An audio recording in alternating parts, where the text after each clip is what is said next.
Hi friends नमस्कार जय जगन्नाथ घर बर्तमान नमस्कार करी बाहरी गली बर्तमान मार्केट। तो आज मो मार्केट बाहर की गला बेले देखो रास्ते जब बाहर की जाऊँ मार्केट मार्केट गला बेले आमर बाहर की चलली घर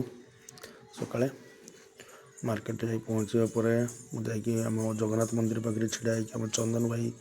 पान दुकान रे पान बनईलु पान भी खाइमु पान बनैली पान बनैला बाहर की आसलु फिर घर को रिटर्न आसली घर मोर मिसेस मो छुआ मैंने सब आम बाहर की गलु बण को बणरे आमर आज फिस्ट थिला। तो आमर जाकि मटन जगह डायरेक्ट मटन दुकान को पहुँची गलु आम मटन किणा आम पलि गलु डायरेक्ट फिस्ट जंगल जगह को जंगल आम ये बर्तमान पिज छड़ा हो देखो मसला काटा हो तो ये भात भी बर्तमान आम चाउल रंधा हो भात रंधा हे। तो बर्तमान ये मटन आम रंधा चलती मटन मटन चिकेन आम रंधा हो सारा रंधा सरला आम बर्तमान परसी दौचु खावाई देखते सांग मैंने खावाई बस जाती श्रीकांत भाई को भाउज सब आम मैडम ये समस्त बस खावाई बर्तमान आम भी बसीचु खावाई पूरा रेडी मटन।